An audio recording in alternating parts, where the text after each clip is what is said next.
Welcome to the Julia Hartley-Brewer Show. If you enjoy the conversation, it'd be great if you could like, if you could review, you can comment, and if you could subscribe to my YouTube channel. Just search under the hashtag JHB Show. Enjoy. Well, education has never been far from the heart of British politics, ever since Tony Blair said that his three priorities were education, education, education. Every single GCSE result, every A-level result, every SATs test for a 7-year-old has seemed to be a political point-scoring exercise. Well, my guest today is one of those who seems to have got into the middle of that battle, and that battle is still very much raging after the Labour Party conference and a pledge from Jeremy Corbyn that in the next Labour government will effectively abolish private schools and indeed free schools and academies. Well, my guest is Katharine Birbalsingh. She is the founder and the head teacher of the Michaela Community School in North West London. Hello to you. Hello. Thank you very much for joining us. I wanted to speak to you today after the announcements from Labour Party conference about private schools and the battleground that we've got over how to improve not just standards in state schools but also improve social mobility through education. So there may be some people watching this saying, well, what does Katharine Birbalsingh have to say about this? Who is she? So if you could explain, first of all, why you first came to prominence, because this all goes back 9 years now to the Conservative Party conference, 2010. David Cameron was Tory leader, and you got a rousing standing ovation after speaking at the Conservative Party conference. Quite a thing for a state school deputy head, as you then were. What is it that you said that caused, well, such cheers from the Tories and eventually caused you to basically lose your job as a deputy head?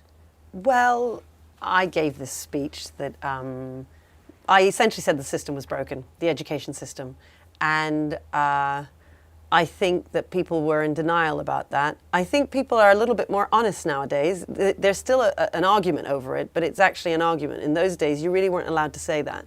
Especially working in the state sector. Well, exactly. And someone like me who was educated in state schools, who worked in state schools, who looks the way that I do, I'm not really allowed to come out and accuse the education system of being broken. I'm meant to say things like, what we need is more money. And if we had more money, everything would be much better. And I was saying, actually, it's the ideas inside the system that are broken.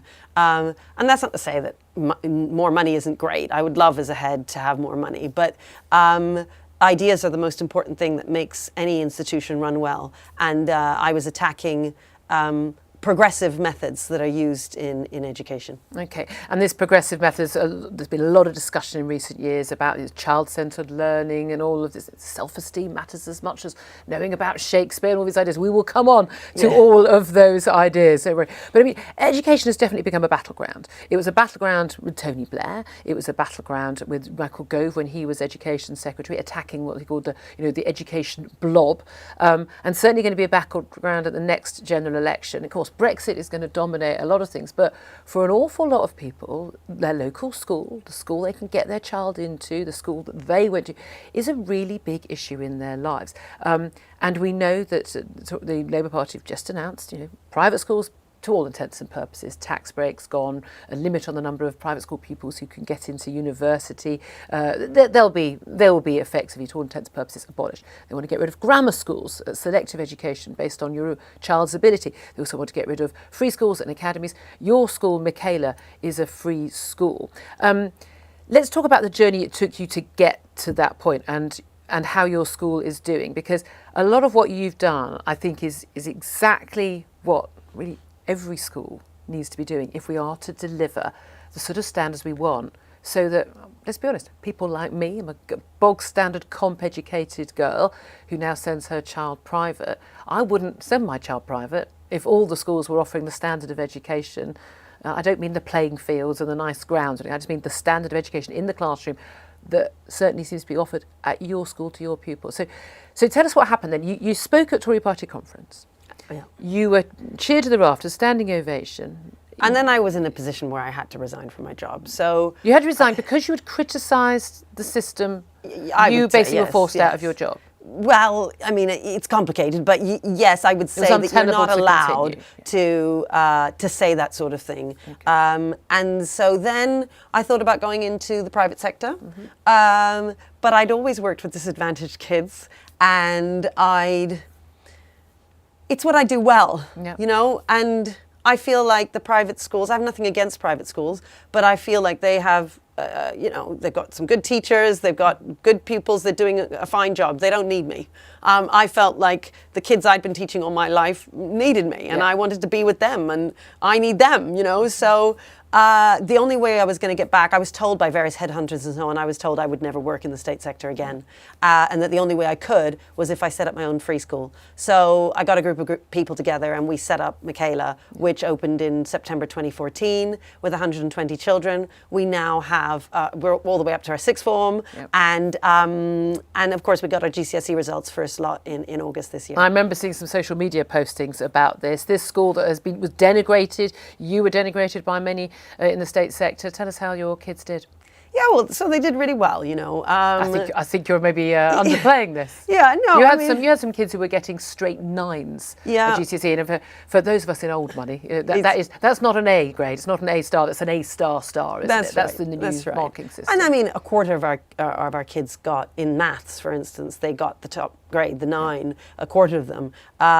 We had children getting 7 to 9s. We half of our children were doing that. Like, I mean, it really was. It was amazing, and it was really exciting. Was it what you expected?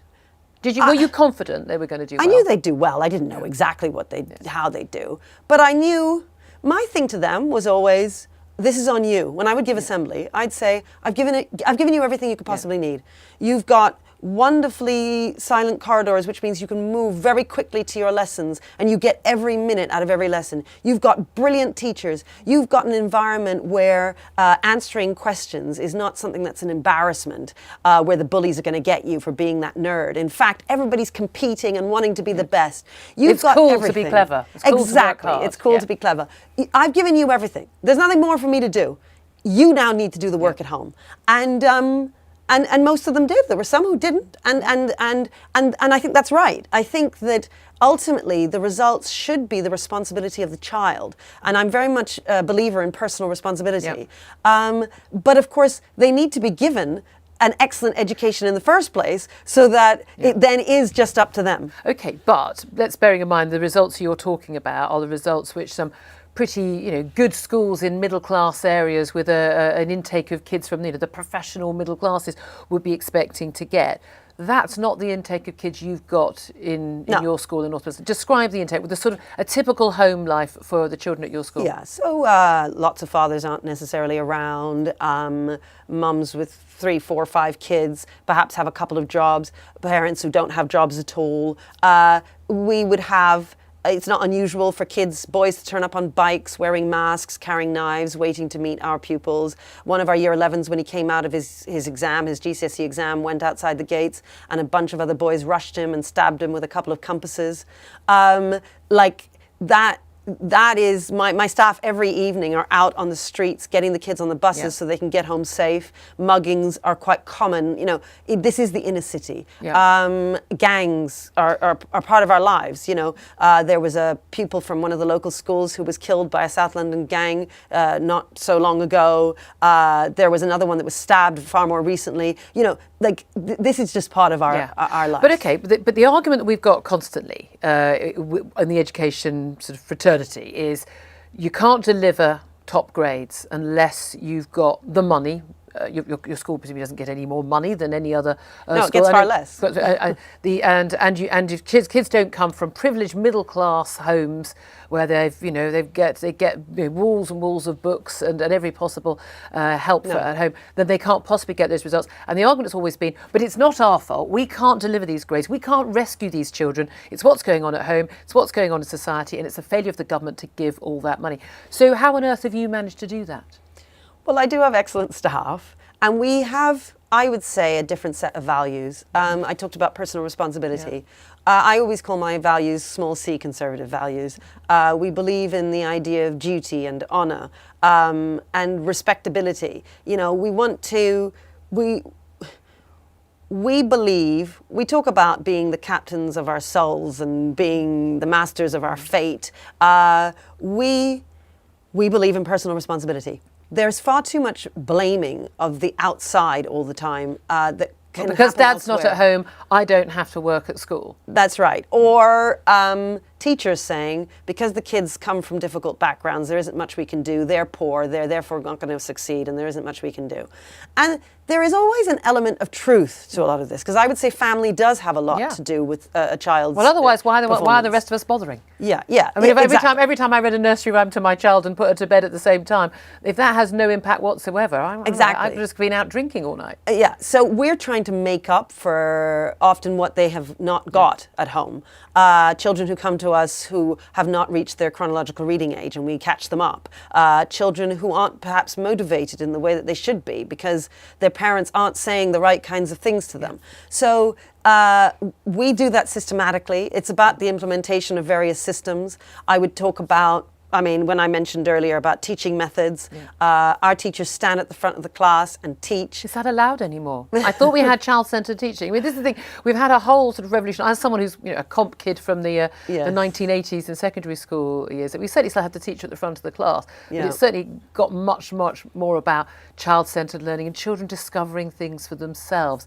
And yet there isn't really any evidence that children learn anything that way. So you've gone back, some might say, 1950s, old-fashioned teaching methods? Yeah, I suppose so. I mean, there are some modern elements to it, but and I have to say that there are teachers across the country that will do this, but they will be doing that in their own individual classroom. The big difference at Michaela is that we're doing it across the school.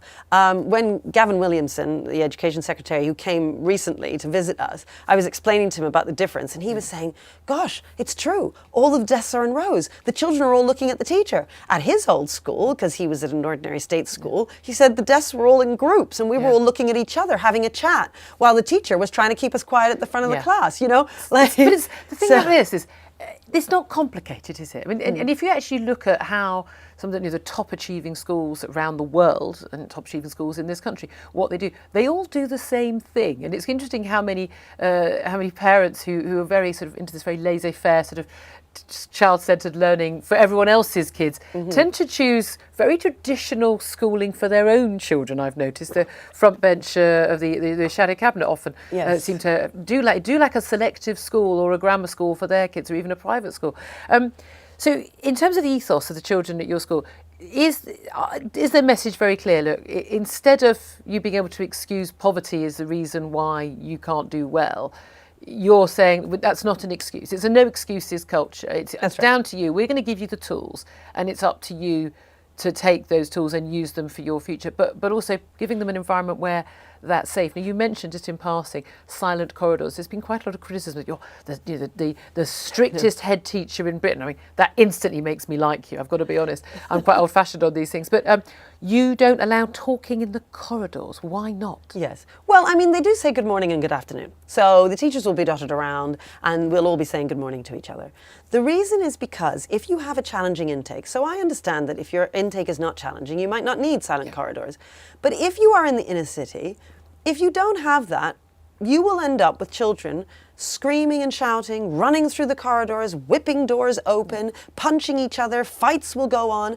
By the time they get to your lesson, you've already lost about 5-10 minutes. Then they're so high, you need to bring them down. And so the teacher has perhaps been advised, one of the things you learn on teacher training is to give them an activity right away so that they can just get on in silence and do it. So you can just get them to be quiet. As opposed to, great, everybody's in their seats. Let's go with some questioning right away. Let's get into this. Let's inspire you.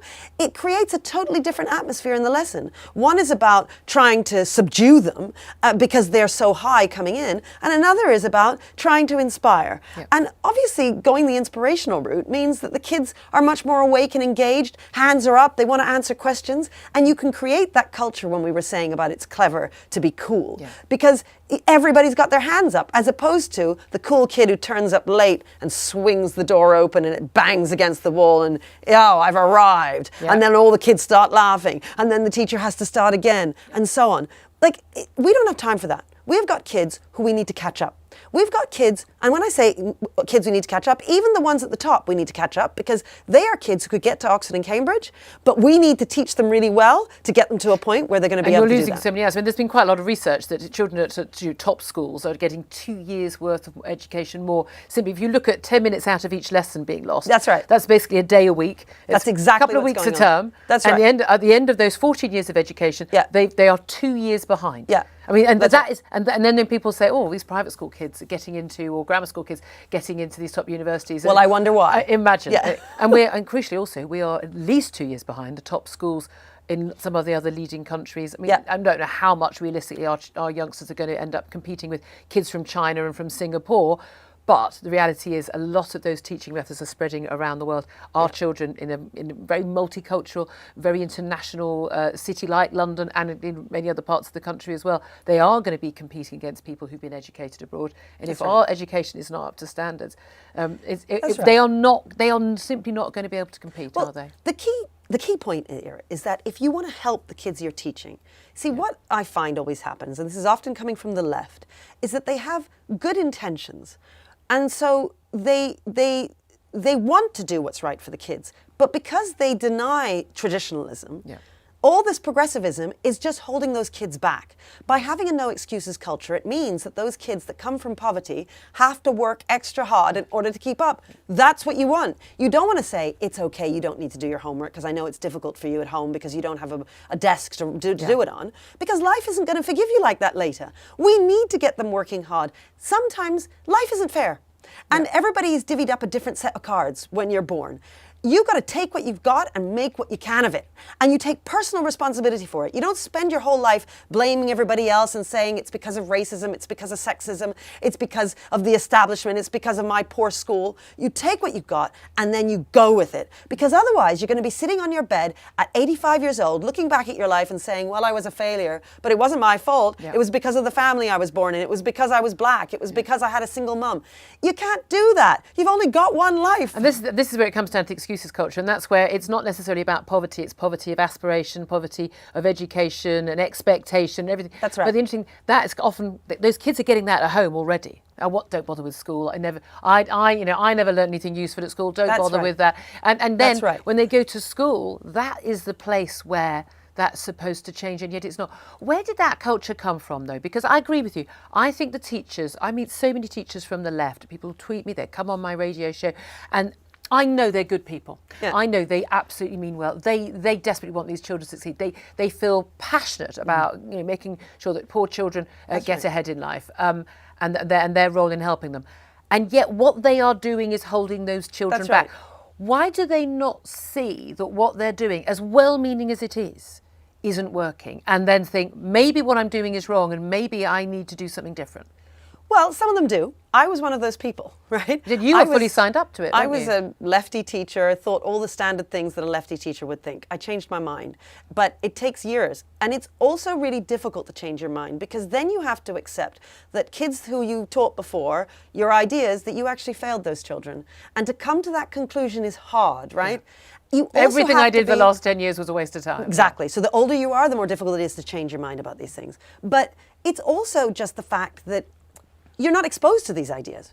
It's a real bubble education, and it's a lefty bubble where everybody just they just reinforce what the other one thinks. So the reason why I changed my mind was because I wrote a blog called To Miss with Love, and what I found was that you were known as Miss Snuffy. That's right. Well, I still am known as Miss Snuffy on Twitter, and I would write something, and various lefties would come on and argue with me and get very angry. And various conservatives would come on and back what I was saying. And the lefties would say, you're such a conservative. And I would say, no, I'm a good person. I'm a really good person. I couldn't be a conservative. And the conservatives would come on and say, I think you'll find that you are a conservative. And eventually, after years, it took me years, right? And I realized, well, maybe I am a conservative because I'm always agreeing with them. And my values are small c conservative. Now, it takes a certain amount of bravery, especially in education, to say that out loud, because everyone is convinced that conservatives are evil. Well, you see, everyone. This is what Michael Gove, when he was Education Secretary, used to talk about the blob. This idea that, again, the teaching profession, which once used to be almost entirely Conservative with a capital C and with a small c, is now almost entirely left-wing. And not just Blair left-wing. They thought Blair was awful as well. Proper Corbynese left-wing. Well, now, the policies that they're coming out with. I mean, abolishing private schools, abolishing SATs at primary schools. God forbid we should know what children know. I mean, this is it. Ofsted, and with no sense of what we're going to do instead. Like, we shouldn't hold anybody to account. Don't hold the primary kids to account. Don't hold the teachers to account. I mean, it's just mad. But is this part of do they genuinely believe, a lot of these teachers, that this is all terribly unfair, and that of course they can't compete with the top schools and the middle class intake of those schools? Is it that they genuinely think, look, this is just not a sensible way of measuring what children know and the education they've got and their worth? Or are they actually afraid of being found out? Because one of the issues I've got, and I've got very good friends and family members who are teachers or have been teachers, and I've got absolutely respect for the teaching profession, where they're doing it right.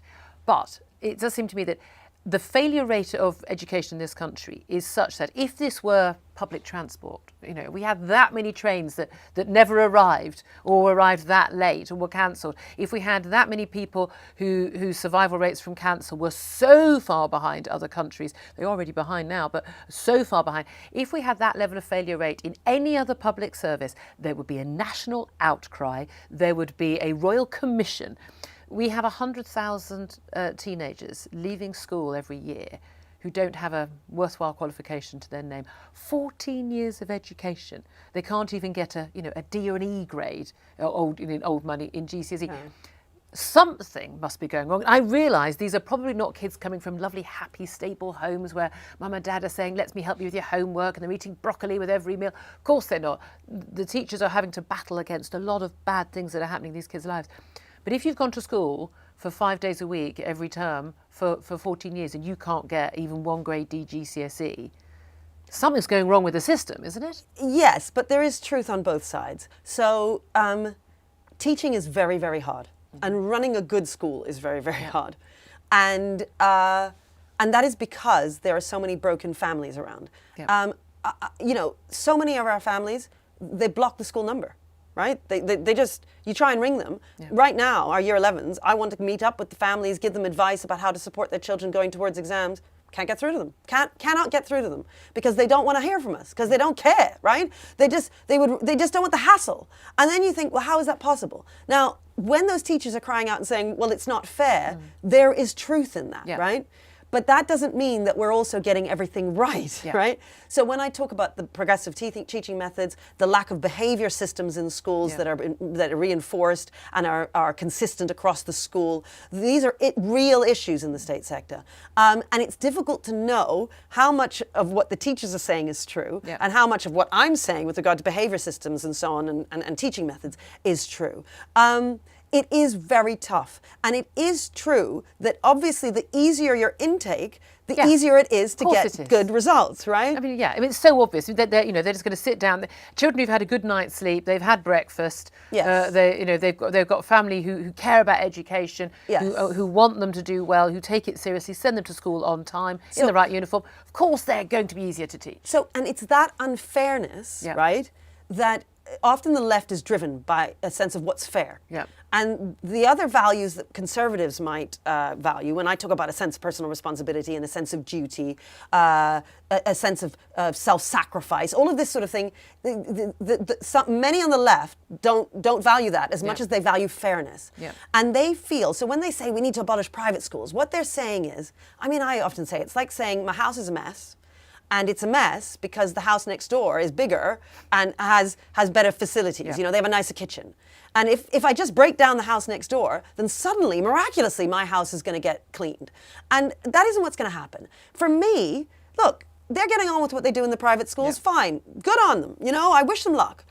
I'm in my house, in my state sector, in my school. I'm going to try and make it as good as I can. And there are lots of things that are unfair. My kids don't have green at all. There's no green. There are no trees, no grass. The teachers cannot even park their cars there because we're using an old car park as the playground, which is so small we can't put all the children out there at once, right? We don't have a sports hall. I could go on, right? But you don't normally hear me talking about this sort of stuff and complaining and saying, this is unfair and the reason why my kids are oppressed is because we don't have a sports hall. I don't talk about that because I got to make do with what I've got. It is what it is. It is what it is. And we're all dealt different decks of cards. And one of the reasons why I enjoy it in the inner city is because it's a challenge. It's because, well, how do you make children happy and get them working hard in an environment that is not as privileged as say, a private school? Let's talk about you bringing us back to private schools very neatly. And I think a lot of the arguments against private schools and grammar schools are very similar. The argument seems to be, look, there's a load of money going into these schools. That means that, of course, they're going to do better. There's a lot of middle-class kids with all the benefits they get from their home background going in. Of course, these schools are going to do better. They're going to get better teachers who are going to want to teach in the schools with the nice, easygoing kids. Of course, they get better results. And the argument often seems to be that if those children and if all that money and if those teachers were all in the state sector, the state sector would improve. Now, as somebody went to a comp who sends her daughter to a private school, I've always felt I need to say, because I do need to declare an interest. I can absolutely see very good arguments for getting rid of the tax breaks and charitable status and all that. I'm not wedded to any of that stuff. Put the fees up, and that will actually push a lot of people out of the private sector. I think there's a perfectly good argument to make on that case. However, I do sometimes wonder, and it was something I wrestled with as a comp kid myself, the idea that I don't think that my child should be in the state sector because she can help bring up results for the state sector, because frankly that's not her job. But it did occur to me that actually having a sharp-elbowed, pushy, demanding mum like me as a parent in the state sector would probably do my local school, state school, quite a lot of good. And if there were more of mums like me, dads like my husband, perhaps we could help improve things. Is there an argument that actually me opting out of the private sector has actually meant that the state sector is worse? No. I know you're a very powerful woman, but I don't think you would be able to. Well, exactly. And I don't think you would be able to make much difference to the school. I don't think you would know what was required, because my profession is a profession and I'm good at it because I've been doing it for over 20 years. And I think that often people outside of education underestimate the amount of knowledge and experience that's required to run a really good school. And I've seen it through, I don't know, various people, many governing bodies over the years I've known, people who are like you, come up with ideas. I think of an old governor I once used to know who, she said, in the day when mobiles had just come out, she said, well, it's such a great idea. You know what we should do? The kids are so good at texting, and we adults aren't. So we should have the children set up a class for the teachers to teach them how to text. So she was very middle class and very sharp-elbowed. They don't necessarily know what's right. Not only do they not necessarily have the right ideas, but they don't know about implementation, and this is key. People don't understand how hard it is to run a school and how to implement ideas and make it work on a daily basis, right? So I meet with my senior team every day at 7 a.m., right? We work really hard, and the finesse, the nuance and subtlety of the decisions that are constantly made and the judgment calls.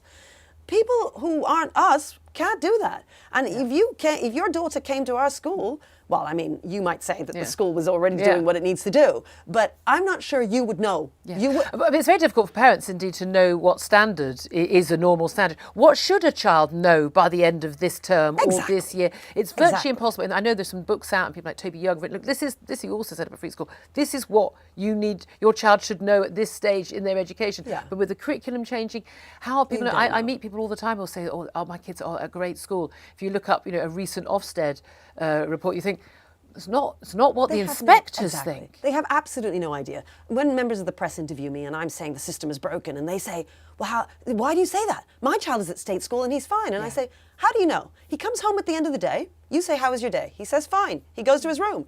You have absolutely no idea what's happening in his classroom. You don't know if there's a culture of to be cool and work hard. You don't know whether he's being bullied. You don't know how well the teacher is teaching and the various teaching methods that are being used. You don't know if they're using spaced practice or interleaving. Or I could throw a whole number of words at you that wouldn't mean anything to you when it comes to how the brain learns and whether they're using those methods to make sure that those children are learning properly. We are a professional body. That's what we are. And that's the thing. It is. There is actually professional entry qualification. Exactly. But we're often told the comparisons with systems like Finland or wherever, where we're told, but they don't have private schools. In fact, turns out they do have private schools. A lot of these Scandinavian countries, but it's a much smaller sector. The argument is the state school system is so good that there's no point paying for a private education. Why would you need to? It's such a good system. But then you look into the qualifications a lot of those teachers have. It's quite normal if you're a nursery school teacher in Finland to have a PhD. Yes. Well, a nursery school teacher in the UK is far more likely to have a couple of NVQs and left school at 16. Yes, and that is the difference, isn't it? There's that, and there's also the fact that the Finland education system it's changing, but was very much about knowledge being at the heart of the classroom, that it's not about child-centered learning, it's about the teacher driving the bus and driving those kids forward.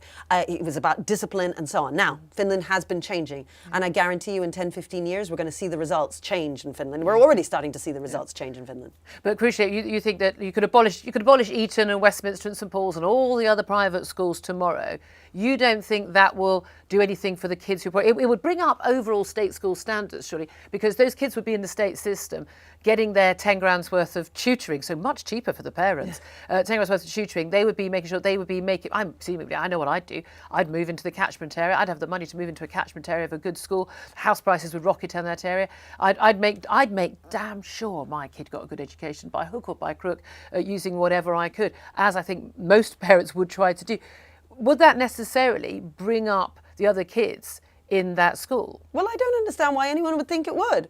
I mean, it doesn't make any sense. So you put a few kids who were clever enough to get into a private school that has an entrance exam, intake, and then you put them in the class, and what happens? I mean, I don't understand. Does the sort of knowledge base sort of leak out somehow? That's madness. Well, I know I don't understand why anyone says that. But this argument is made constantly on the left. It is absolute if you nonsense. if all of those grammar school pupils as well, we'll come on to that, but private school and grammar school pupils, if they were in the state sector, the teachers would be better in the state sector, you'd be able to teach to a higher level, those kids would bring up the other state of the other state. So the First of all, I am so insulted by this idea that the best teachers are at grammar schools and at private schools. I mean, you come and see my teachers. They are the best teachers in the world, right? They're absolutely amazing. I thought it's much more rewarding teaching at a school like yours because you can and see they're the so change. committed and they're so hard work. I mean, you will never find teachers like my teachers. It's an absolute nonsense to suggest that better teachers exist in the private sector. You know, I mean, it's just nonsense. So the fact is, I mean, you might have a few teachers who have some PhDs in the private sector who really like super clever kids, and it has to be those private schools with an entrance exam, and they really like those kinds of kids. But you know,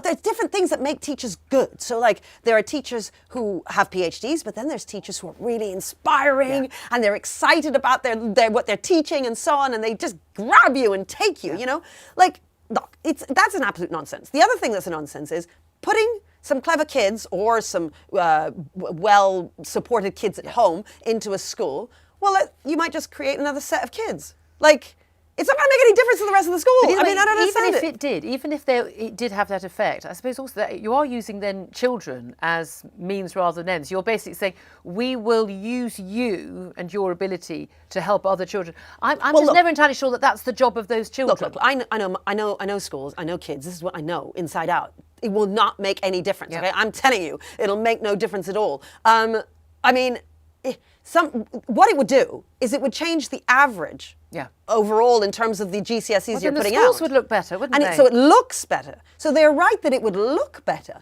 It just wouldn't be any better, really. And I'm all about the truth. One of the reasons why there are a number of people who don't like me is because I tell the truth.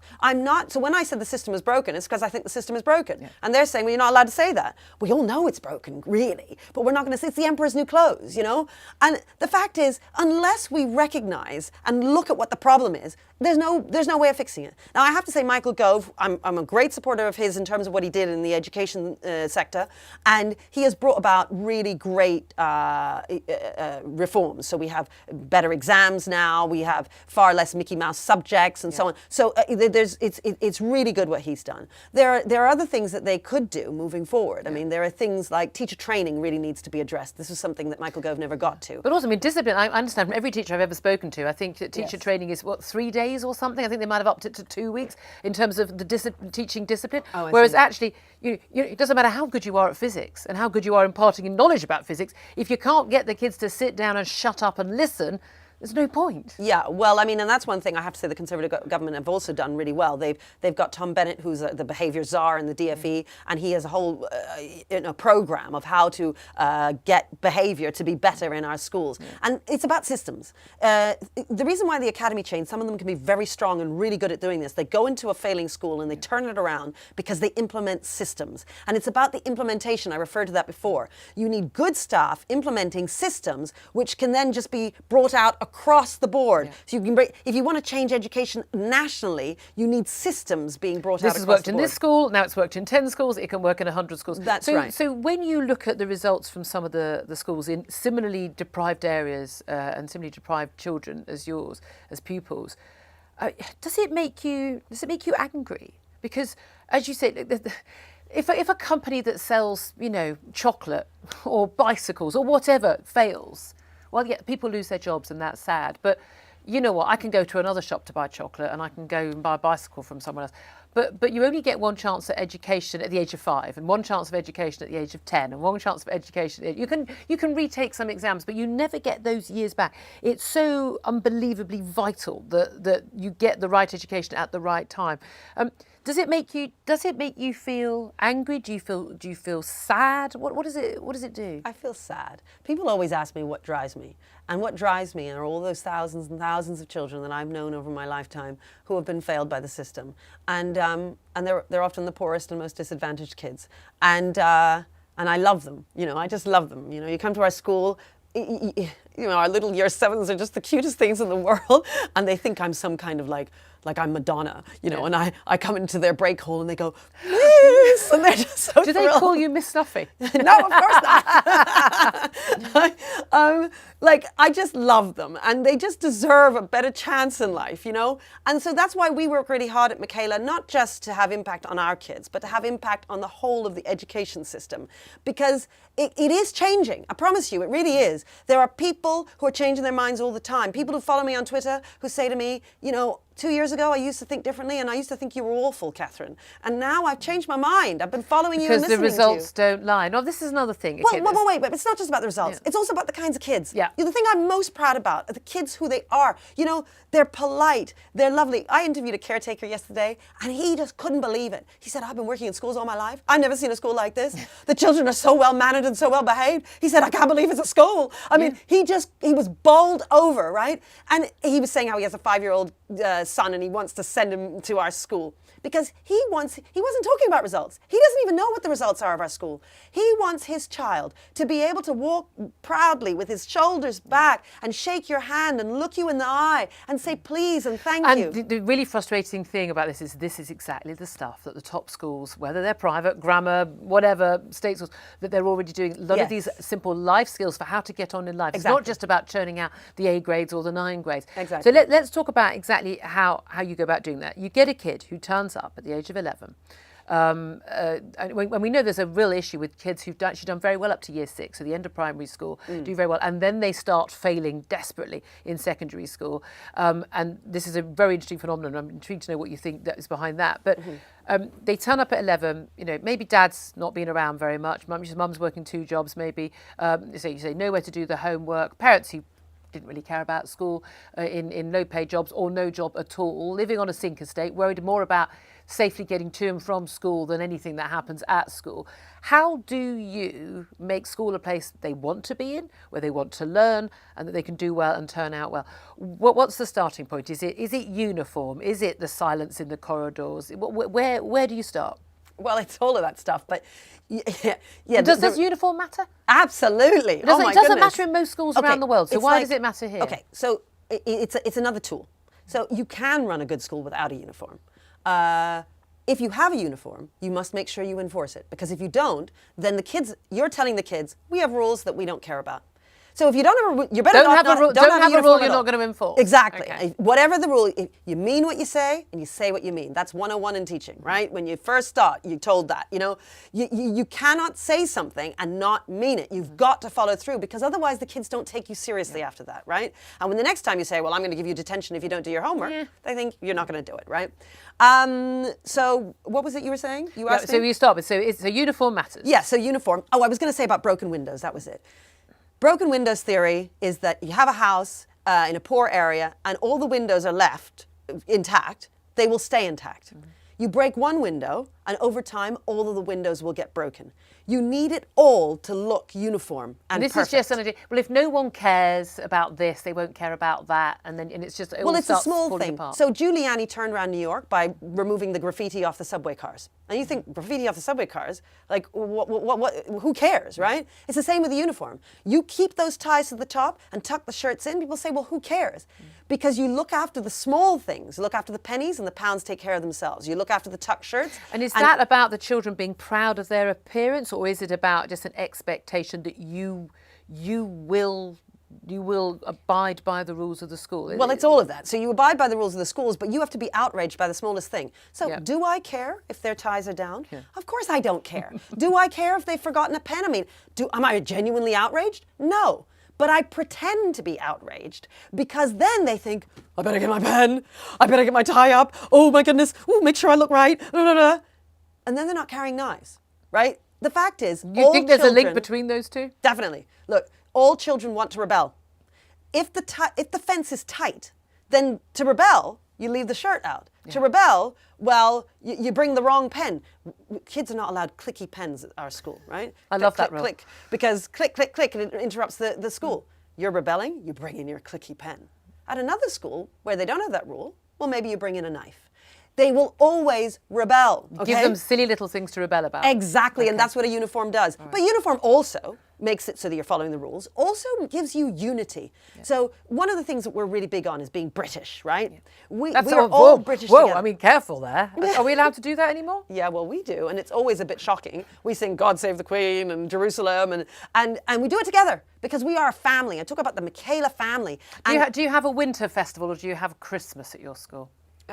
No, we have Christmas. A lot of schools, there's been a whole big thing, this whole sort of this pretending we don't have all the sort of the British traditions, the Judeo-Christian traditions that have actually sort of created the society that we have and the values, the legal system and everything that we have. And there are so many schools that are trying to be all sort of right on and woke and just sort of say, we don't do any of that. No hymns, no Christmas, winter festivals and all that. I didn't even know what you meant when you said winter festival. I'm glad you said Christmas. I mean, we have Christmas, but we also Eid and Diwali. We talk about these and we celebrate and we do assemblies and so on. I mean, of course we would. In the same way as when we recognize the 11th of November and we all wear a poppy, we do assemblies on the varied sacrifice that was made from Britain's varied communities. Yeah. It wasn't just white soldiers, it was black soldiers, it was Muslim soldiers and so on. So it's just about celebrating everyone as opposed to celebrating no one, right? So it's all about, so much of this is the ethos. And do you find that children, obviously you find that children learn better in that environment, but the message seems to have been from the education blog for a long time that you have to choose between children being happy and children getting good results. And that somehow, or children being able to do these wonderful extracurricular activities like sport, like music, like art and drama, and them getting good grades at English and maths and chemistry. Whereas, of course, all the best schools, actually you'll find the pupils who are captain of all the teams and play in the orchestra are also the kids getting the top grades as well, I usually find. Yes. But does a teacher of a school with an intake like yours in a poorer area, do you have to make a choice between getting them decent GCSEs and kids being happy and well-rounded? Well, I would say that children are happy when they feel successful. If you can't read, it's very difficult to be happy. And 20% of our children leave school, not our children, nationally, leave school functionally illiterate and functionally innumerate. Yeah. I mean, that's in a first world country. I mean, exactly. It's crazy. And you spend your whole life not really being able to function in society, not being able to count your change in a shop. It makes you a very unhappy person. We teach gratitude as well, so that the children are always grateful for what they've got, no matter how little it is, because it makes you into a happier person. When you come to our school, you'll only see happy children. And that's because they're so thrilled to be learning. You know, there's an environment where success is celebrated. If success is dumbed down, where everybody's given a prize, where kids know that it doesn't really mean anything when you do something good. No one wins on sports day. Yeah.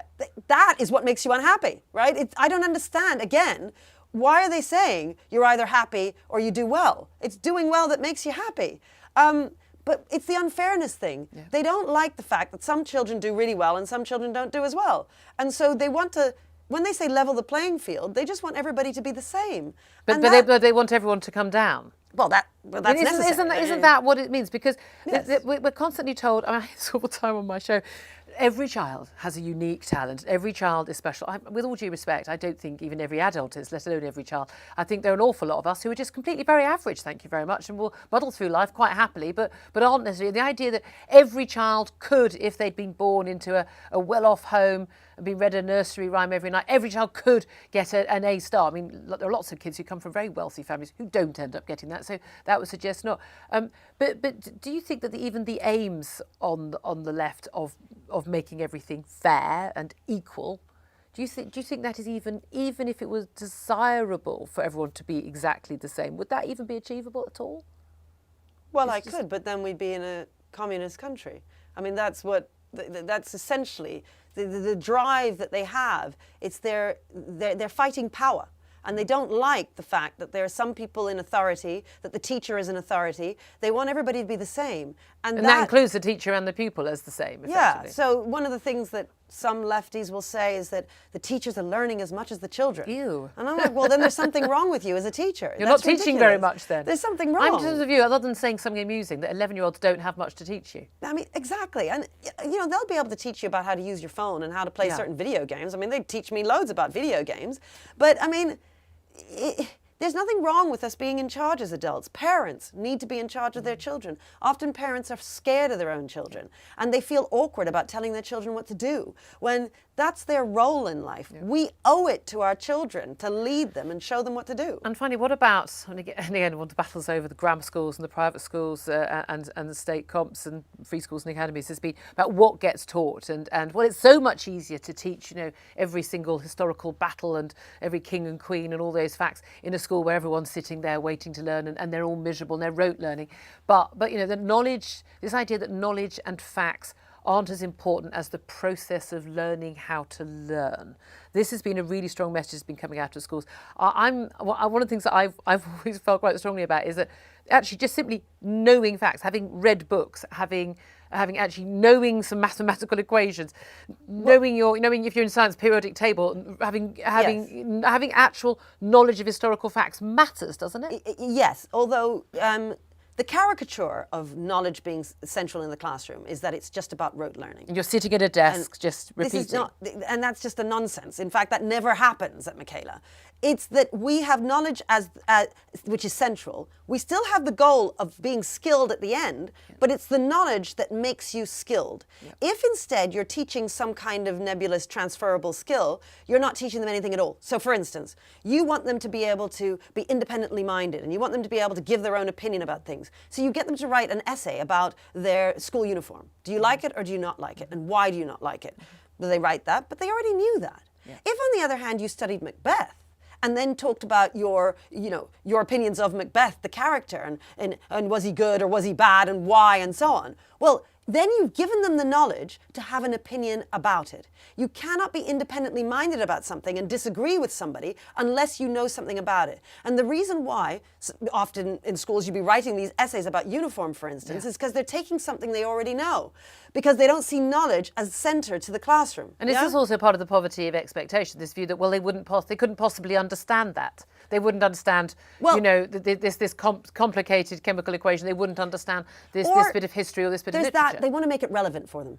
Now this is the thing. This is also, it's not just making it relevant. It's about the need for children to be having fun and being entertained all the time. Yes. Now, I'm all for having lessons. When you hear about these wonderful teachers who are just utterly inspiring, and the children are coming out and just loving their subject. That's wonderful. But fundamentally, I was at school. You were at school. You didn't love every lesson. There's some stuff you just have to learn. Yes.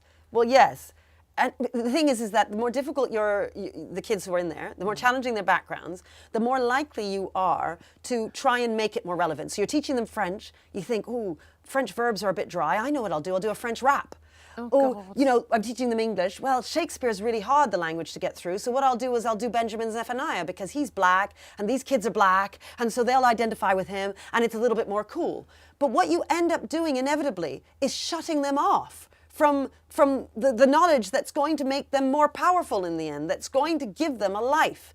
And the thing is, these kids can access it. They don't need to be the same color as the author who's written the book. They don't need to be the same have gender. The same gender. They don't need it to be all jingly and fun in that way. They just need it to be interesting. And that requires a teacher who's passionate about his subject. It requires an environment in the classroom where children feel it's cool to be clever and they want to learn. It requires a relationship with the teacher where they trust the teacher to lead them, as opposed to children just leading themselves. If children are leading themselves, well, then you do need to do rap, don't you? Because, well, they don't know what else to do. It has to be relevant because they need to find it fun enough to just do it themselves.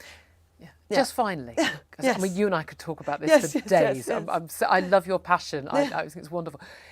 Given what you've done at your school, and we've seen some other schools that have been turned around by these superheads we hear so much about, and this is a school that you've founded and set up, and you'll have your first intake of A-level pupils this autumn. They're going to be going through. We'll see how well they do, and I'm sure very well indeed. If you can do it with your intake in your school, with your facilities, and deliver the good grades and happy, well-rounded individuals who I'm sure most employers would be very, very happy to have in their workplace. Is there any excuse for any school not to do it? Well, why are you so reticent? Well, because I understand the pressure on teachers to think in a certain way. Yeah. If the teacher training system teaches you to do all the wrong things, if your senior management tell you that you're failing if you're doing the right things, if the head is under so much pressure just from society, from the education system, from the league tables, to do all the wrong things, then I can understand why they do it, right? You have to be quite brave to step out of that mold. And it may be unreasonable for us to just damn all these people and say, well, look, you should be brave enough to be able to reject all of that. It's too hard. Now, all of us, there are a whole bunch of us out there fighting to change the system, and we are changing it.